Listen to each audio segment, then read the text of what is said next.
হিমু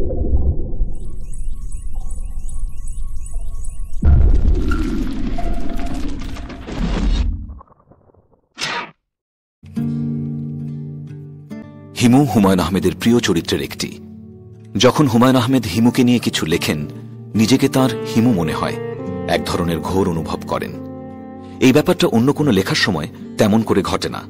হিমুকে নিয়ে তার প্রথম লেখা ময়ূরাক্ষী লেখার সময় তিনি ব্যাপারটা প্রথম লক্ষ্য করেন। দ্বিতীয়বারে তিনি লেখেন দরজার ওপাশে, তখনও একই ব্যাপার। কেন এরকম হয়? মানুষ হিসেবে তিনি যুক্তিবাদী। হিমুর যুক্তিহীন রহস্যময় জগৎ একজন যুক্তিবাদীকে কেন আকর্ষণ করবে তার জানা নেই। হুমায়ুন আহমেদ বলেছিলেন, তিনি যদি কখনো জানতে পারেন তবেই পাঠকদের জানাবেন।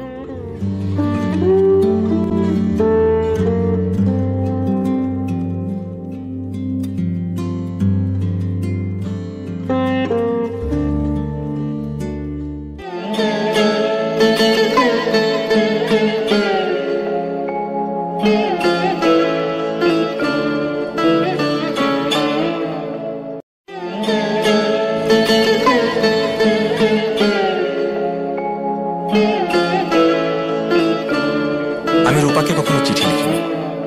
একবার হঠাৎ একটি চিঠি লিখতে ইচ্ছা করলো। লিখতে বসে দেখি কি লিখবো ভেবে পাচ্ছি না। অনেকবার করে একটি লাইন লিখলাম, রূপা তুমি কেমন আছো? তুমি এত পাগল কেন?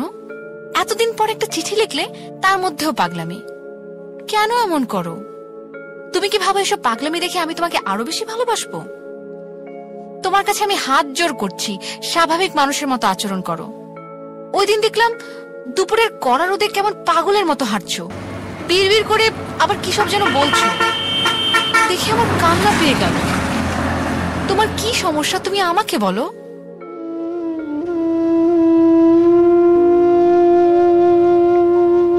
আমার সমস্যার কথা কি রূপাকে আমি বলতে পারি? আমি কি বলতে পারি আমার বাবার স্বপ্ন সফল করার জন্য আমি সারাদিন পথে পথে ঘুরি, মহাপুরুষ হবার সাধনা করি।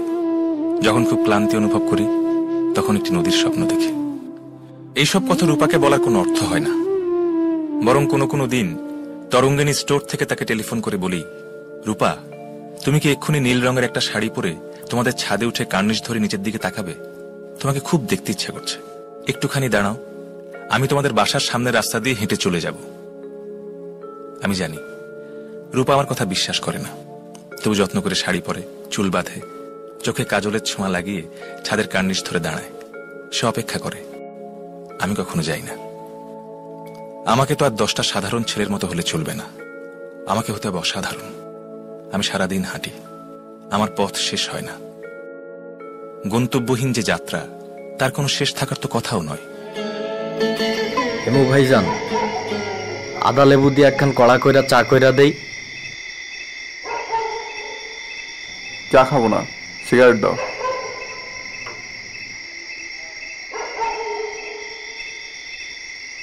লন হেমু ভাই।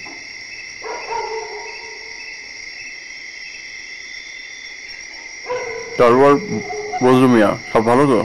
হয় হেমু ভাই, আল্লাহ রাখছে, আপনাকে দোয়ায় ভালোই আছি। যাই বলতো,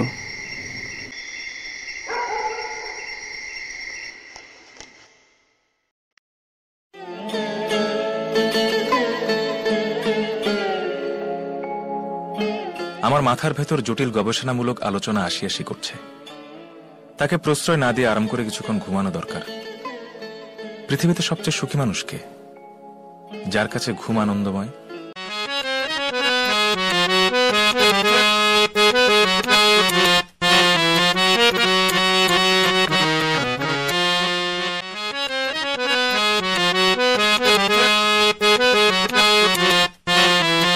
ভাই, ঘটনাটা কি বলেন লম্বু খোকন?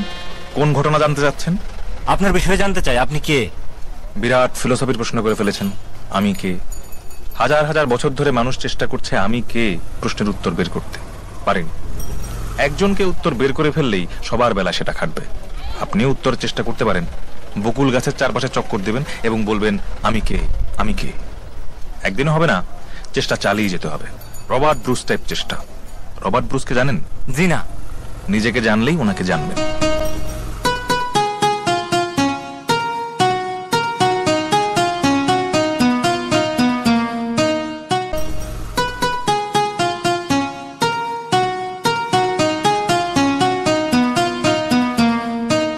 হাসপাতালে অনেক কিছুই শিখলাম। হাসপাতালে ব্যাপারটা সম্ভবত আমার বাবার চোখ এড়িয়ে গিয়েছিল, নয়তো তিনি অবশ্যই তার পুত্রকে কিছুদিন হাসপাতালে রেখে দিতেন এবং তার বিখ্যাত উপদেশমালার সঙ্গে আরও একটি উপদেশ যুক্ত হতো। হয়তো তিনি বলতেন, প্রতি 2 বছর অন্তর হাসপাতালে 7 দিন থাকিবার ব্যবস্থা করিবে। মানুষের জরা ব্যাধি ও শোক তাহাদের পার্শ্বে থাকিয়া অনুধাবন করিবার চেষ্টা করিবে। ব্যাধি কি, জীব জগৎকে ব্যাধি কেন বারবার আক্রমণ করে তাহা বুঝিবার চেষ্টা করিবে। তবে মনে রাখিও, ব্যাধিকে ঘৃণা করিও না। ব্যাধি জীবনেরই অংশ। জীবন আছে বলিয়াই ব্যাধি আছে। আমি আজ সারা রাত জেগে থাকব, হাঁটব পথে পথে।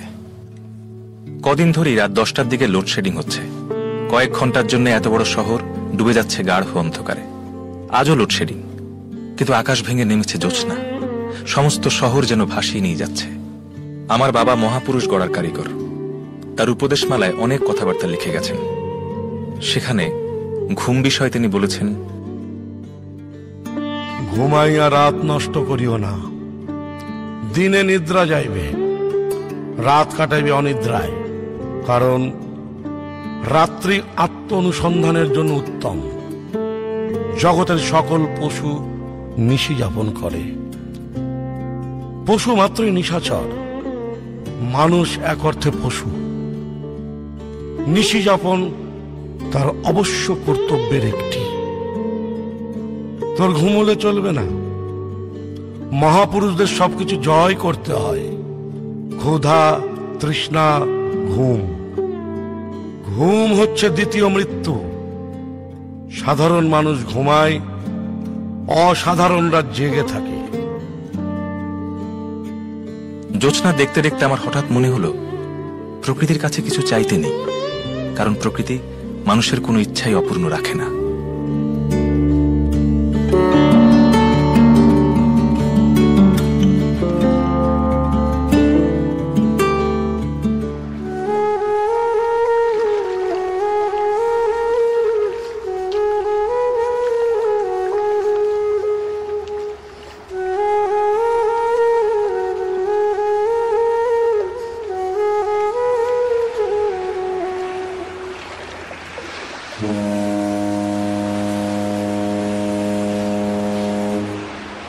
হঠাৎ ঘুম ভাঙল ভোর রাতে।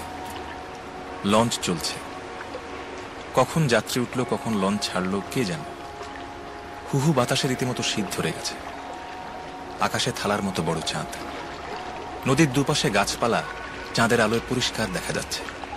মনে হচ্ছে এরা সবাই জেগে আছে। উথাল পাথাল জ্যোৎস্নায় গাছপালা ঘুমোতে পারে না, ঘুমিয়ে পড়ে মানুষ। আমার চোখে ঘুম জড়িয়ে আসছে, কিন্তু ঘুম আসছে না।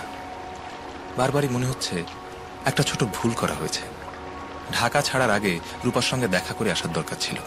ঢাকার বাইরে যতবারই যাই এই কাজটা করি, এইবারই শুধু দেখা করা হলো না। মানুষের টেলিপ্যাথিক ক্ষমতা থাকলে চমৎকার হতো। লঞ্চের ছাদ থেকে রূপার সঙ্গে কথাবার্তা শুরু করা যেত। হ্যালো রূপা। হিমু, তুমি কোথায় এখন? লঞ্চের ছাদে। লঞ্চের ছাদে মানে? লঞ্চে করে যাচ্ছ কোথায়? জানি না। কি পাগলের মতো কথা বলছো? তুমি লঞ্চে করে যাচ্ছ আর তুমি জানো না কোথায় যাচ্ছ? আমরা কে কোথায় যাচ্ছি কেউই তো জানি না। আবার ফিলোসফি শুরু করলে? শোনো দার্শনিক, এগুলি নিতান্ত নিম্ন শ্রেণীর ফিলোসফি। 5000 বছর ধরে কবজানো। সত্যি করে বলো তো কোথায় যাচ্ছ? জানি না। জানো না? না। জগতের পরম সত্য কি জানো রূপা? জগতের পরম সত্য হচ্ছে জানি না। I don't know. এই ফিলোসফিটা কেমন লাগলো?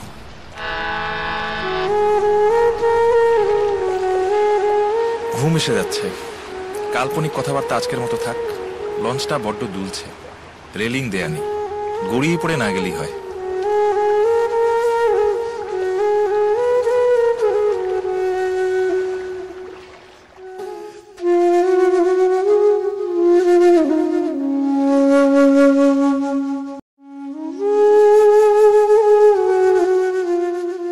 যা পাওয়া যায় না তার প্রতি আমাদের আগ্রহের সীমা থাকে না।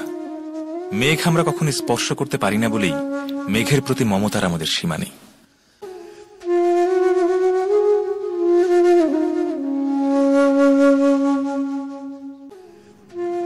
আরে হিমু ভাইজান যে, কেমন আছেন ভাই?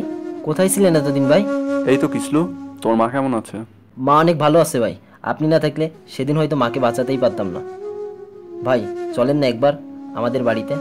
ঠিক আছে, আর একদিন যাবো। ভালো থেকো।